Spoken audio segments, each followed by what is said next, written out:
గంజాయి బాగా తగి ఉన్నాడు. ఎందుకంటే చాలా క్రూరమైన మనిషిని. మనుషులు టార్చర్ పెట్టానంటే చాలా టార్చర్ మాట్లాడ. కత్తులు సొంతగా తయారు చేసాడు, బటన్ నైఫ్స్. ఒక కత్తేమో బొడ్డులో ఉండేది, ఒక కత్తేమో పిక్క దగ్గర ఉండేది. మనిషిని కొట్టకపోతే ఆ రోజు నాకు నిద్ర పట్టేది కాదు.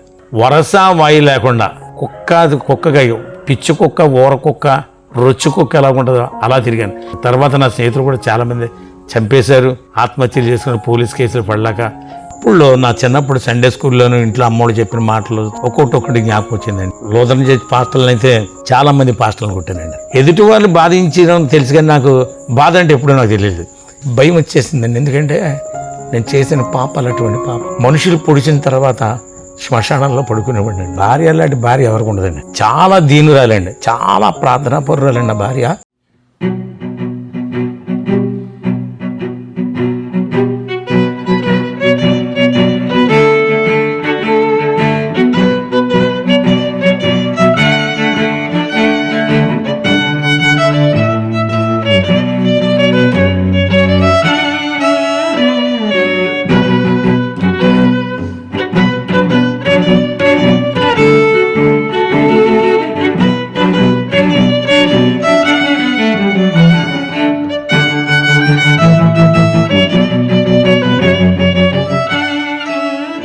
ప్రభువైన యేసుక్రీస్తు నామానికి మహిమ ఘనత ప్రభావం కలుగునుగాక. మనం ఇప్పుడు రాజమండ్రిలో ఉన్నామండి. దైవ సేవకులు మార్టిన్ లూథర్ గారు క్రీస్తుని ఎరుగక ముందు క్రైస్తవ కుటుంబంలో పుట్టినప్పటికీ రౌడీయిజం చేస్తూ, అలాగే సెటిల్మెంట్లు చేస్తూ, ఇంకా అనేకమైనటువంటి చేయకూడనటువంటి పనులు చేస్తూ దేవునికి విరోధంగా నడిచినటువంటి ఒక వ్యక్తిని దేవుడు ఎలాగా మరి ఏర్పరచుకున్నారు, దేవుడు ఎలాగా మరి తన సేవకుడిగా మార్చుకున్నారు అనేటువంటి విషయాల్ని వారిని అడిగి తెలుసుకుందాం.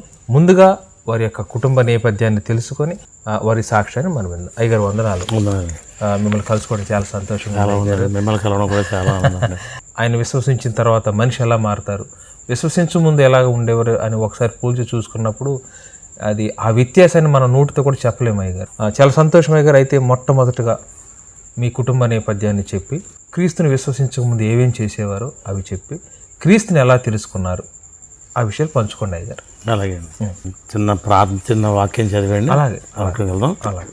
మొదటి తిమోతి పత్రిక 1వ అధ్యాయం 12వ వచనం చదువుకున్నాను ఒకసారి. పూర్వము దూషకుడును హింసకుడును హానికరుడినైన నన్ను తన పరిచయకు నియమించి నమ్మకమైన వారిగా ఎంచినందుకు నన్ను బలపరిచిన మన ప్రభువైన క్రీస్తు యేసునకు కృతజ్ఞుడనై నన్ను తెలియక అవిశ్వాసం వలన చేసి గనుక కనికరింపబడుతుంది. మరియు మన ప్రభు యొక్కయు కృపయు క్రీస్తు యేసునందున్న విశ్వాసమును ప్రేమయు అత్యధికముగా విస్తరించాను. పాపును రక్షించుటకు క్రీస్తు యేసు లోకమును వచ్చిన వాక్యము నమ్మదగినయు పూర్ణాంగీకారమునకు యోగ్యమైనదని ఉన్నది. అట్టి వారులు నేను ప్రధానుడును. అయినను నిత్య జీవము నిమిత్తము తనను విశ్వసింపబోవారికి నేను మాదిరిగా ఉండిలాగున యేసుక్రీస్తు తన పూర్ణమైన దీర్ఘశాంతమును ఆ ప్రధాన పాపినైన నాయందు కనుపరచున్నట్టు నేను కనికరింపబడితేనే. దేవుడి మాటలు మన వెనుకల్లో భద్రపరిచి ఆశీర్వదించడం. మాది క్రైస్తవ కుటుంబంలోనే పుట్టి పెరిగానండి. నాన్నగారు మిషన్ స్కూల్లో మాస్టర్, అమ్మ మున్సిపల్ టీచరు. మేము 5 అన్నదమ్ములు, 2 అక్క చెల్లెళ్ళు. మగవాళ్ళు 4వ వాడు నేను. మా తల్లి చిన్నప్పుడు చాలా క్రమశిక్షణలో పెట్టేదండి. బాగా కొట్టి బాగా అందరినీ ప్రతివారు ప్రార్థన చేయాలి, ప్రతివారు వాక్యం చదవాలి. 2 వచనాలు 3 వచనాలు చదివి కానీ భోజనం పెట్టేవి కదా మా అమ్మ. బయటకు ఎక్కడికి వెళ్ళనిచ్చేది కాదండి, ఇంటిలోనే కూర్చోబెట్టేది. స్నేహితులతో ఆడనిచ్చేది కాదు. నాకు చిన్నప్పటి నుంచి స్నేహితులతో తిరగడం, లోకంలో తిరగడం అనగా, గొడవలు అనగా చాలా ఇష్టం. నాకు చిన్నప్పుడు బాడీ బిల్డింగ్ చేసేవాడిని. కొట్లాట్లు అంటే చాలా ఇష్టం అండి. ఒక బ్యాచ్ని మెయింటైన్ చేయాలా, ఒక దాదా కింద ఉండాలా అని ఒక ఆలోచనతో ఉండేవాడిని. మా తల్లి నాకు ఒక్కొక్క కొడుకుకి ఒక్కొక్క రీతిని పేరు పెట్టారండి. నా పేరు మార్టిన్ లూథర్. మార్టిన్ లూథర్ అంటే చాలామందికి తెలియకపోవచ్చు, ఎందుకంటే ఈ రోజులు ఎవరు చెప్పట్లేదు. ఈరోజు మన చేతిలో ఈ బైబిల్ ఉందంటే కారణం మార్టిన్ లూథర్ గారు. ఎందుకంటే ఒకనాడు రోమా ప్రభుత్వం ఈ యొక్క బైబిల్ని సంఖ్యలతో బంధించి ఎవరు చదవకుండా వక్ర బోధలో ప్రవేశపెట్టినప్పుడు దానిని మార్టిన్ లూథర్ గారు బయటికి తీసుకొచ్చి మన చేతిలో ఉండడానికి కారకుడాడు.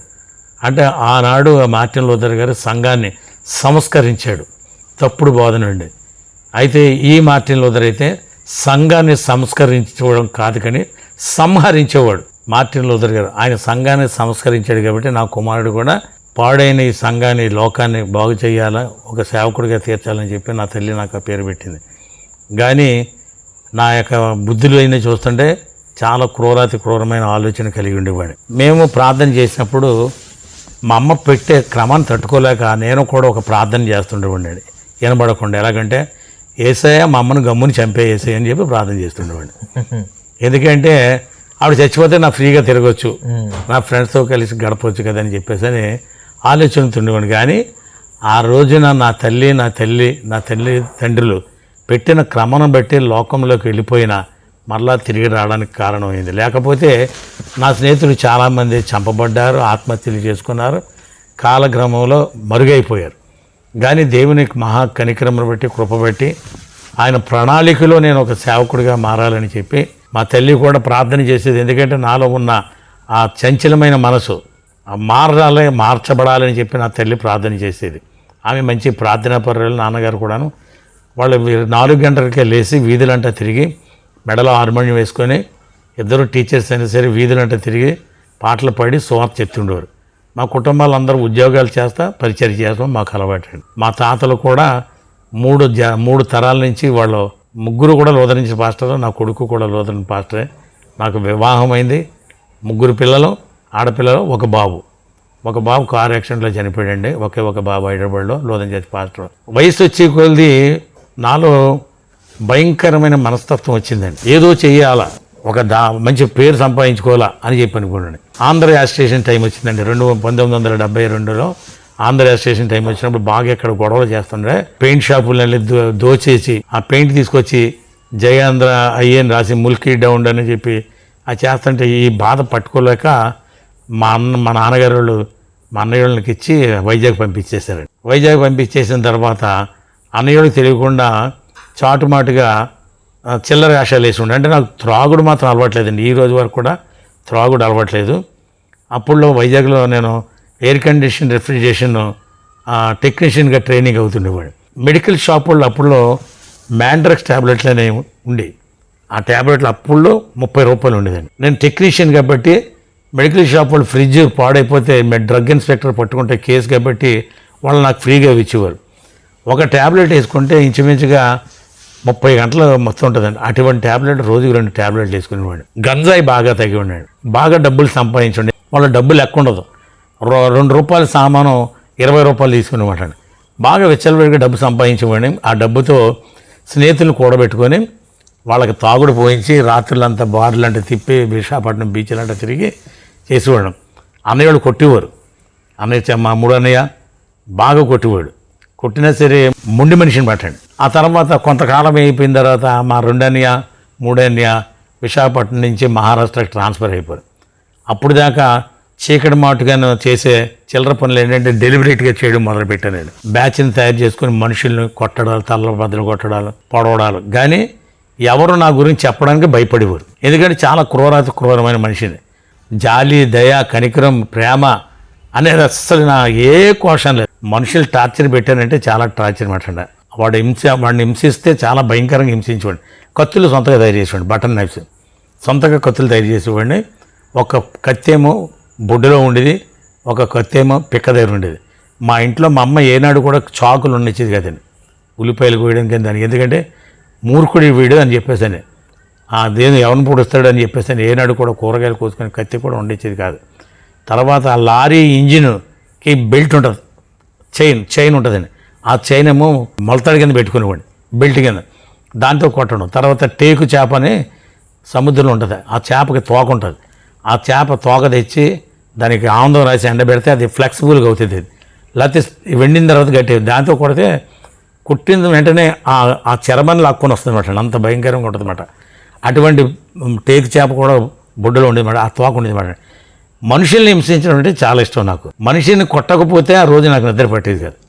నా భార్య ఆమె స్టేట్ గవర్నమెంట్ ఎంప్లాయీ, ఈఎస్ఐ హాస్పిటల్లో హెడ్ నర్స్గా చేసింది. 2020లో చనిపోయిందండి ఆవిడ. బయట ఎవరో దొరకకపోతే ఇంటికి వచ్చి నా భార్యను కొట్టేవాడిని.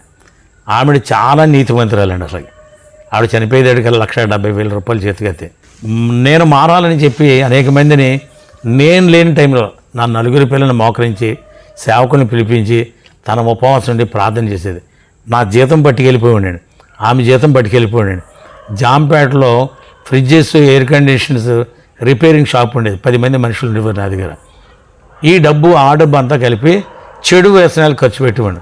ఇంట్లో వాళ్ళు తిన్నారా లేదా కూడా ఏం పట్టించుకునేవాడు కాదు. ఏ రాత్రి గడ 1 గంటకో 2 గంటలకు వచ్చేవాడిని. వచ్చి బయట ఏం గొడవలేకపోతే వచ్చిన వెంటనే పడుకున్నామని లేపి ఎరగొట్టేవాడు అంటారు. ఎందుకు కొడుతున్నారని కూడా చెప్పేది, అడిగేది కాదు, ఎవరికి చెప్పుకునేది కాదు, దేవునికి ఒకటే చెప్పేదండి. అలాగే చాలా కాలం చేశాను. డబ్బంతా పాడు చేశాను, స్నేహితులకు ఖర్చు పెట్టాను. ఎందుకంటే నా పేరుని మనుషుల్ని పోలీస్ స్టేషన్లో పెట్టించాం, కోర్టులకి వాయిదాలు కాడ పంపించాం. వాళ్ళ ఫ్యామిలీస్కి డబ్బు నేను కట్టివ్వండి, మెయింటెనెన్స్ డబ్బుల కోసం కాదు. కానీ ఒక దాదా చూడండి, సినిమాల్లో ఉంటారు కదా, దాదాలు ఉంటారు కదా, ఆ టైపులో ఉండాలని చెప్పి ఇది మాట. లాల్చీలు వేసుకొని ఆ చేతులు ఇక్కడ దాకా మడత ఎత్తుకొని పెద్ద మీసాలు పెట్టుకొని చాలా భయంకరంగా ఉండేవాడు అండి. ఎవరిని లెక్క చేసేవాడు కాదు, ఎవరిని నమ్మేవాడు కాదు, ఎవరికి నా అనుపని తెలియించేవాడు కాదు. అంత భయంకరంగా జీవించేవాడిని. వరస వాయి లేకుండా, ఇంకా అది చెల్లి అవుతుంది తల్లి అవుతుంది అని కూడా చూడకుండా కుక్కగా పిచ్చి కుక్క, ఊర కుక్క, రొచ్చు కుక్క ఎలా ఉంటుందో అలా తిరిగాను. తాగుడు మాత్రం అర్థం లేదండి. తాగుడు ఎందుకంటే నాకు అలవాట్లేదు. తాగుడు వల్ల మాలో చాలామంది తాగినప్పుడు చంపేశారు. ఆ తాగుళ్ళు ఎవరో ఏం చేయలేరు కాబట్టి మనం మెలుకుంటే ఎవరినైనా ఎదిరించగలం, చేయగలం. కాబట్టి తాగుడు మాత్రం దగ్గరికి వెళ్ళివ్వండి కాదు. నా తర్వాత నా స్నేహితులు కూడా చాలామంది చంపేశారు, ఆత్మహత్యలు చేసుకుని పోలీస్ కేసులు పడలేక. కానీ పోలీస్ రికార్డులోకి వెళ్లకుండా నేను మేనేజ్ చేసుకునేవాడిని, డిపార్ట్మెంట్ మేనేజ్ చేసుకునేవాడిని. ఏ కేసు కూడా పోలీస్ స్టేషన్లో ఉండడం కానీ నా మీద రావడం కానీ, ఎవరు కూడా నా మీద కంప్లైంట్ చెప్పడం కూడా భయపడేవారు. అలా జీవించేవాడిని. నా భార్య అయితే మాత్రం ప్రార్థన చేసింది. ఆమె మంచి ప్రార్థనా జీవితం కలిగినవాడు. నా భర్త మారాలి, సేవకుడిగా అవ్వాలి, వారి తల్లిదండ్రులు పెట్టిన పేరుకు తగిన రీతిగా ఉండాలని చెప్పి ప్రార్థన చేసింది.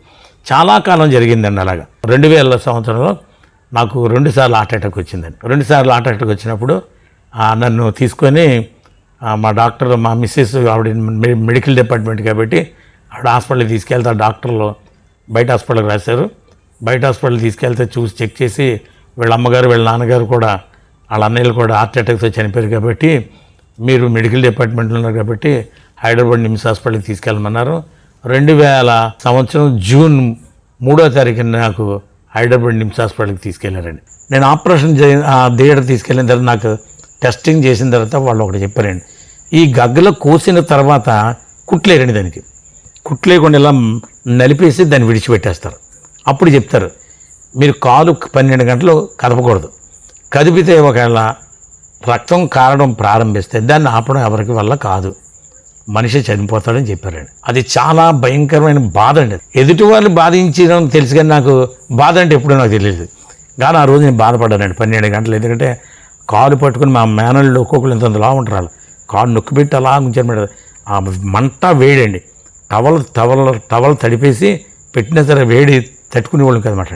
చాలా భయం వేసి, భయం అంటూ ఎరిగిన నా జీవితంలో భయం ఏర్పడ్డది. డాక్టర్లు పరీక్ష చేసిన తర్వాత వాళ్ళు చెప్పారు ఏంటంటే బ్లాక్స్ ఉన్నాయండి మీకు గుండెలో, ఆ గుండెలో బ్లాక్స్ని ఆపరేషన్ చేయాలన్నారండి. యాంజియోబ్లాస్ట్ చేసి స్టెంట్ వేయాలి. యాంజియోబ్లాస్ట్ అంటే ఈ గగ్గలోంచి బుడగను పంపిస్తారండి గుండె లోపలికి. బుడగను పంపించిన తర్వాత ఎక్కడైతే మూసిపోయినా అక్కడ దాన్ని పేల్చిన తర్వాత ఖాళీ ఏర్పడుతుంది, అక్కడ స్ప్రింగ్ పెడతారండి, స్టెంట్ అంటారు దాన్ని, అది పెడతారు. దాన్ని చెయ్యాలా, దానికి 1,80,000 అవుతాయని 2000 సంవత్సరంలో జూన్ నెలలో చెప్పడం జరిగిందండి. మేము వెళ్ళినప్పుడు ₹1,00,000 కూడా పెట్టుకెళ్ళాం, తక్కిన డబ్బులు పట్టుకెళ్ళాలి. అయితే డబ్బులు కట్టాలి కాబట్టి లేట్ అయింది. ఈ లోపల రాజమండ్రి అప్పుడు ATM లేవు. అప్పుడు ఇంటికి వచ్చి డబ్బులు తీసుకుని మా వాళ్ళు వచ్చేదేకల్లా అప్పుడు దాకా యాక్టివ్గా ఉండి ధైర్యంగా ఉండి నా జీవితంలో భయం పట్టుకుందండి. నేను చచ్చిపోతానని చెప్పేప్పుడు ఏం చేయాలని చెప్పేసి నేను అనుకున్నాను. కానీ అప్పుడులో నా చిన్నప్పుడు సండే స్కూల్లోనూ ఇంట్లో అమ్మోళ్ళు చెప్పిన మాటలు, సభల్లో చెప్పిన మాటలు ఒక్కొక్కటి జ్ఞాపకం వచ్చిందండి. నిన్ను స్వస్థపరిచే హోవని నేనే, నమ్ముట నీ వల్లైతే నమ్మువానికి సమస్తము సాధ్యమే, ఇలాంటి మాటలన్నీ గుర్తొచ్చిందండి. చనిపోయిన లాజర్ని బ్రతికించాడు, ఆయన కుమార్తెను బ్రతికించాడు, దేవునికి అసాధ్యం అంటూ ఏదీ లేదు. ఈ మాటలన్నీ వచ్చినప్పుడు ఆ మాటలు ఎత్తి నేను ప్రార్థన చేసుకుని ఎవరితో మాట్లాడేవాడిని కాదండి, తిండి కూడా తినేవాడిని కాదు. 24 గంటలు ఏడుస్తూ ఉండిపోయింది. ఎవరితో మాట్లాడడానికి ఇష్టపడేవి కాదు. పంది ఉంటుంది చూసారా, పంది ఎంతసేపు రాత్రి తినడానికే పరిగెడుతుంటుంది. అది ఎప్పుడు తలకాయ కింద పెట్టుకొని వెళ్తుందండి. అది జీవితంలో ఒక్కసారి తలపైకి ఎత్తుతుందండి. అది ఎప్పుడంటే చచ్చిపోయేటప్పుడు ఆ పందిలోడు ఏం చేస్తాడంటే 4 కాళ్ళు పైకి లేపి దాన్ని బోర మీద కొడతాడండి కత్తెట్టి, అప్పుడు చచ్చిపోద్ది. అప్పుడు చూస్తుంది ఇదంతా అబ్బా ఇంత మంచి బిల్డింగ్స్ పైన ఆకాశం ఇంత బాగుంది చక్కగా ఇలాగ అనుకుంటుంది, కానీ ఈ లోపు దాన్ని బతికైపోద్ది, చచ్చిపోద్ది. అలాగే నేను చావలసిన స్థితిలో ఉండగా దేవుని వైపు నా కన్నులు పైకెత్తానండి. ప్రభా నేను దోషకుని ప్రభా, హానికరుని హింసకుని ప్రభా, నీ పేరు పెట్టుకున్నాను ప్రభా, క్రైస్తవ కుటుంబంలో పుట్టి పెరిగాను ప్రభా, నాయన నీ నామానికి అవమానం చేశాను ప్రభా, ఎంతోమందిని పాడు చేశాను ప్రభా. నాకు ఒక చెడ్డ అలవాటు ఉందండి, ఏ ఆడదాన్ని చూసినా సరే దాన్ని అనుభవించాలి. ఎంత డబ్బు ఖర్చు అయినా సరే ఎలాగైనా సరే అనుభవించకుండా మాత్రం ఎట్టి పరిస్థితుల్లో ఉండేవాడు కదండి. ఛాలెంజ్గా తీసుకుంటారు, ఒక గొడవ జరిగినా సరే ఛాలెంజ్గా తీసుకుంటారు అనమాట. లోదన చేసి పాస్టర్లను అయితే చాలా మంది పాస్టర్లను కొట్టానండి. ఏఎల్సీ ప్రెసిడెంట్ నతనాయల్ గారిని అయితే ఆయన జీవితంలో ఎవరో కొట్టుండరు. ఇమానుయేల్ గారిని ఏఎల్సీ ప్రెసిడెంట్ ఆయన కొట్టాను.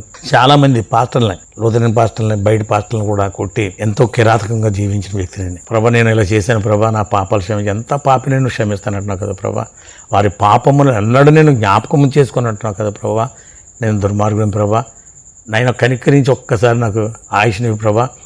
ఒకవేళ నువ్వు నాకు ఆ మనుషుల చేతులతో చేసిన ఆ అవయవాలు నా గుండెలో ఉండకూడదు. నా తల్లి గర్భంలో నేను ఏ రీతిగా అయితే జన్మించానో ఆ రీతిగా నేను ఉండినట్లయితే, నన్ను స్వస్థపరిచినట్లయితే అనేకమైన ప్రాంతాలు, టౌన్స్లో కాకుండా సిటీస్లో కాకుండా మారుమూల ప్రాంతాలు అడవిల్లోకి వెళ్ళి నీ రక్షణ సువార్తను, నా స్వస్థతను ప్రభా అందరికీ తెలియజేస్తాను. నా సొంత డబ్బులతో సువార్త ప్రకటిస్తాను ప్రభా. ఆ రోజుల్లో దేవుడిని ఏడుస్తూ ప్రతిరోజు ప్రార్థన చేసుకుంటాను. ఎందుకంటే ఇంక నేను చచ్చిపోతాను నేను ఒక భయం వచ్చేసిందండి. ఎందుకంటే నేను చేసిన పాపాలు అటువంటి పాపాలు, నికృష్టమైన పాపాలు, ఎంతోమందిని బాధ పెట్టాను. ఎంతోమంది తల్లిదండ్రులను కూడా, నా భార్యని, పిల్లలను కూడా, నేను వస్తానంటే పిల్లలు కూడా భయపడిపోయారు, మా నాన్న వస్తున్నాడంటే. అలాంటి భయంకరమైన జీవించిన దుర్మార్గండి. మనుషులు పొడిచిన తర్వాత శ్మశానంలో పడుకునేవాడినండి. ఎందుకంటే ఇంట్లో ఉంటే మా ప్రత్యర్థులు వస్తారు, ఎక్కడ ఉన్నా సరే పోలీసులు పట్టుకుంటారు. సేఫ్ ప్లేస్ ఏదంటే శ్మశానం అండి. శ్మశానాలు ఏముంటాయండి, దెయ్యాలు ఉంటాయి. పెద్ద దెయ్యాన్ని నేనే, అక్కడికి ఎవరు రారని భయపడతారు. అలాంటి ప్రాంతంలో తిరిగిన వ్యక్తిని ఆ రోజు దేవుడిని అడిగిన ప్రభా ఒక్కసారి జ్ఞాపకం చేసుకో. అదిగో సిలువలో వేలాడుతున్న దొంగ యేసు, నేను అరహంతకుడిని, హానికరుని, హింసకుడు, దోషకుడు ప్రభా, ఒక్కసారి నన్ను జ్ఞాపకం చేసుకుని నీ రాజ్యంలో వచ్చినప్పుడు నన్ను జ్ఞాపకం చేసుకోమన్న రీతిగా నేను కూడా ప్రభా ఒక్కసారి నన్ను జ్ఞాపకం చేసుకో ప్రభా, నీ కొరకు జీవిస్తాను ప్రభా అని చెప్పి రోజు ఏడుస్తూ ప్రార్థిస్తాను. సరే మేము 1,80,000 కట్టిన తర్వాత ఆపరేషన్ థియేటర్ తీసుకెళ్ళిన తర్వాత డాక్టర్ బల మీద పడుకోబెట్టారు. మళ్ళా గగ్గలో కోసి ఆ పైప్ పెట్టి ఆ మానిటర్లో చూస్తున్నాడు డాక్టర్. చాలాసేపు ఆ మానిటర్ అంతా చూశాడు. ఆ సీడీ చేస్తారు ఈ ఆపరేషన్, ఆ సీడీ చూసుకుని నా ఫైల్ అంతా చూసుకున్నాడు. చాలాసేపు చూసాడు, నాకేమీ అర్థం కావట్లేదు.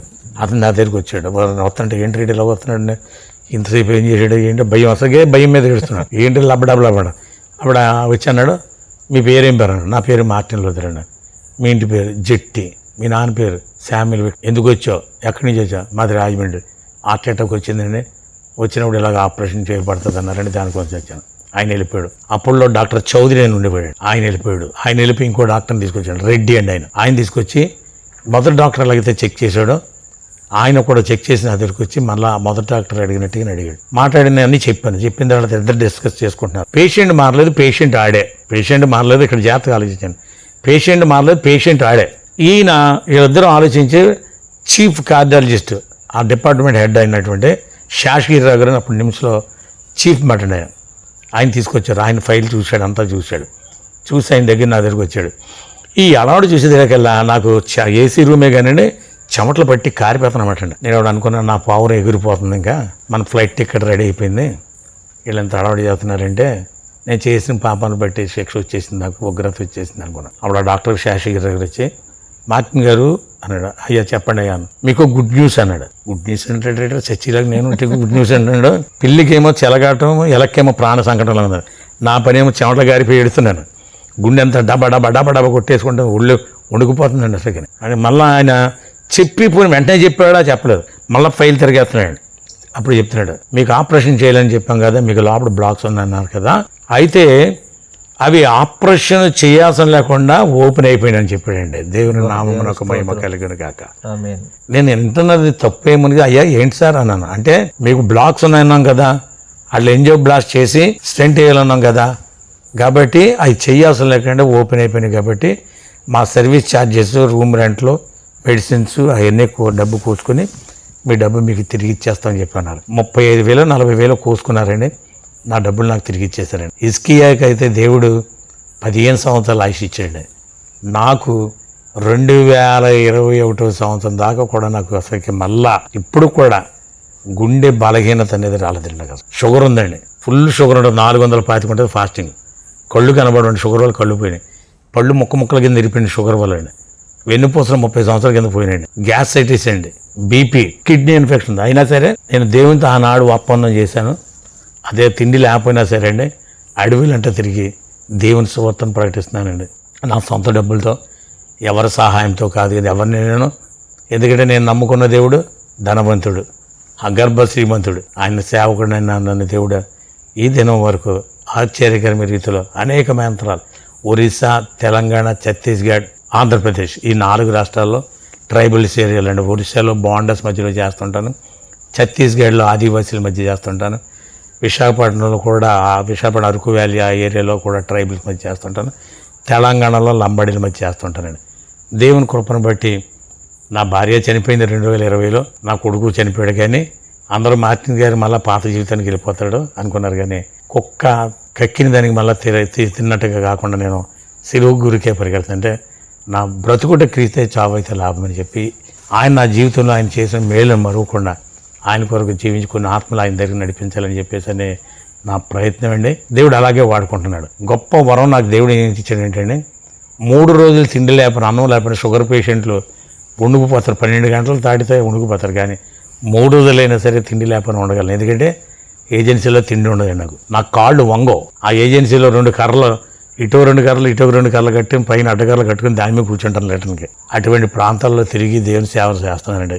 దేవుని కొరకు జీవించాలని చెప్పి. ఎందుకంటే ఒకప్పుడు లోకంలో జీవించాను. లోకంలో జీవించి దాని ద్వారా బాగుకున్నది ఏం లేదు. దుఃఖము, ఆయాసము, కష్టమే తప్ప ఏమీ లేదు. నెమ్మది లేని జీవితం. ఏ రోడ్డు ఎవరు చంపేస్తారో ఏమైపోతారు. కానీ దేవుని మహాకృప చేత కనికరింపబడి ఆయన సేవకుడు ఉన్నాను.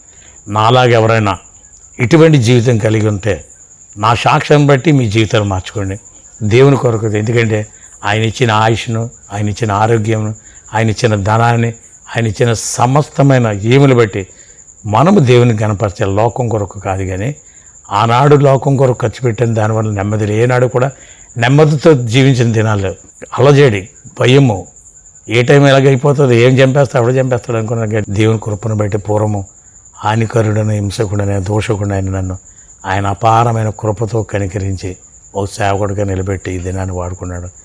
జీవించడం క్రీస్తే చావైతే లాభమనే నా ఉద్దేశంతో నిలుతున్నాడు.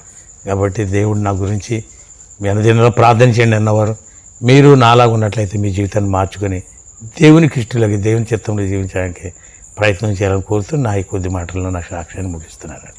మీరు దేవుణ్ణి అంగీకరించక ముందు, అంటే మీరు ఆ హార్ట్ అటాక్ వచ్చినప్పుడు దేవుణ్ణి తెలుసుకున్నారు, అంగీకరించారు. తర్వాత మీరు అమ్మగారితో ఎలా ఉండేవారు? నన్ను మార్చిన మనిషి అండి. నేనంటే చాలా ప్రాణం నా భార్యకండి. డబ్బంతా పట్టుకెళ్ళినా కూడా ఏనాడు అడిగేది కదండి. ఎందుకు కొడతారని కూడా అడిగేది కదండి.